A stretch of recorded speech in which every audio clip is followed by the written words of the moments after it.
Azerbaijan থেকে ফেরার পথে হেলিকপ্টার দুর্ঘটনায় মারা গেছেন ইরানের পররাষ্ট্রমন্ত্রী সহ প্রেসিডেন্ট ইব্রাহিম রাইসি। তার মৃত্যুকে ঘিরে ইরানে এবং সারা বিশ্বে ইতিবাচক আর নেতিবাচক দুই ধরনের প্রতিক্রিয়ায় দেখা যাচ্ছে।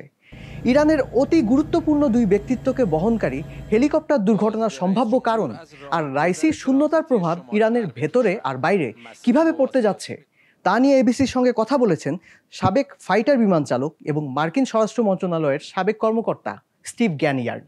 আর তাতে উঠে এসেছে ইসরায়েল প্রসঙ্গ। রাইসিকে বহনকারী হেলিকপ্টার যে প্রত্যন্ত পাহাড়ি বনাঞ্চলের মধ্য দিয়ে যাচ্ছিল তা ঢাকা ছিল ভারী কুয়াশায়। এমন এলাকায় দৃষ্টিসীমা নেমে আসতে পারে প্রায় শূন্যের কোঠায়। গ্যানিয়ার্ড বলছেন, মেঘলা আবহাওয়া, ঝড় বৃষ্টি বা কুয়াশার মাঝে হেলিকপ্টার চালকেরা সাধারণত কম উচ্চতায় নেমে এগোনোর চেষ্টা করেন, যাতে ভূমির দেখা কিছুটা হলেও পাওয়া যায় আর প্রয়োজনে হেলিকপ্টার অবতরণ করানো যায়।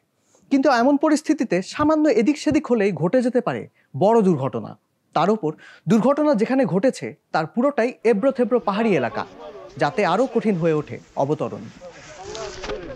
তিনি আরও বলেন, হেলিকপ্টারে গুরুত্বপূর্ণ ব্যক্তিদের বহন করার সময় চালকদের ওপর বাড়তি মানসিক চাপ কাজ করে যে তাদের নিরাপদে গন্তব্যে পৌঁছে দিতে হবে। এতে চালকের মনোযোগে ব্যাঘাত ঘটতে পারে, যার ফলে প্রতিকূল পরিবেশে দুর্ঘটনার আশঙ্কা বেড়ে যেতে পারে। রাইসির ক্ষেত্রে এমন কিছুই ঘটে থাকতে পারে বলে মনে করছেন গ্যানিয়ার্ড। তবে এই দুর্ঘটনার পেছনে ইসরায়েলের হাত থাকার সম্ভাবনা একেবারে উড়িয়ে দেননি তিনি।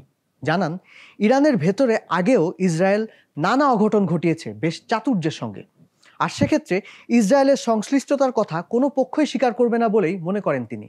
কারণ ইসরায়েলের জন্য সেটা হবে যুদ্ধ ঘোষণার মতো, আর ইরানের জন্য নিজের দুর্বলতা স্বীকার করে নেওয়া। তবে এসব ধারণার ঊর্ধ্বে মূলত আবহাওয়াকেই দায়ী করেছেন গ্যানিয়ার্ড, বিশেষ করে যেহেতু বাকি দুটো হেলিকপ্টার অবতরণ করেছে সফলভাবে। ইসরায়েল দায়ী হোক আর না হোক, রাইসির মৃত্যুতে কি বদলে যেতে পারে ইরানের রাজনীতি? ইরানের সর্বোচ্চ ধর্মীয় নেতা আয়াতোল্লাহ আলী খামেনির ঘনিষ্ঠ অনুসারী ছিলেন রাইসি। তার সঙ্গে ছিলেন পররাষ্ট্রমন্ত্রী আমির আবদুল্লাহিয়ান। মধ্যপ্রাচ্যে ইরানের সাম্প্রতিক দাপটের অন্যতম দুই গুরুত্বপূর্ণ চরিত্র ছিলেন এই দুজন। তবে গ্যানিয়ার্ড মন্তব্য করেন, নির্বাচিত প্রেসিডেন্ট হলেও ইরানে রাইসির কথাই শেষ কথা নয়, বরং এভাবে বলা যেতে পারে রাইসির নির্দেশ আসলে খামেনিরই নির্দেশ। রাইসিকে ইরানের পরবর্তী সর্বোচ্চ নেতা হিসেবে প্রস্তুত করা হচ্ছে, এমন কানাঘুষা বেশ শোনা যাচ্ছিল। সেই রাইসির মৃত্যু হলেও 85 বছর বয়সী খামেনি যেহেতু বেঁচে আছেন, তার উত্তরসূরি বেছে নেওয়ার সময় এখনও শেষ হয়ে যায়নি। এমন কাউকে হয়তো বেছে নেবেন খামেনি, যে তার মানসিকতা ও চিন্তাধারাই বহন করবে।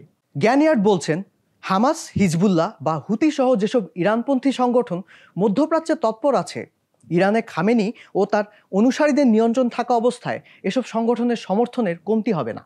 আর ইরানের ভেতরে কর্তৃত্ববাদী ও কট্টরপন্থী শাসনের বিরুদ্ধে বিশেষ করে তরুণ সমাজের যে অসন্তুষ্টি, সেটাও এখনকার মতোই অবদমিত করে রাখা হতে পারে।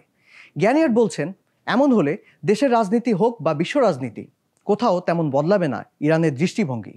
বিশ্ব রাজনীতির সর্বশেষ খবর ও বিশ্লেষণ নিয়মিত জানতে ভিজিট করুন prothomalo.com/video। ফলো করুন প্রথম আলোর ফেসবুক পেজ ও ইউটিউব চ্যানেল। থাকুন ভালোর সাথে, আলোর পথে।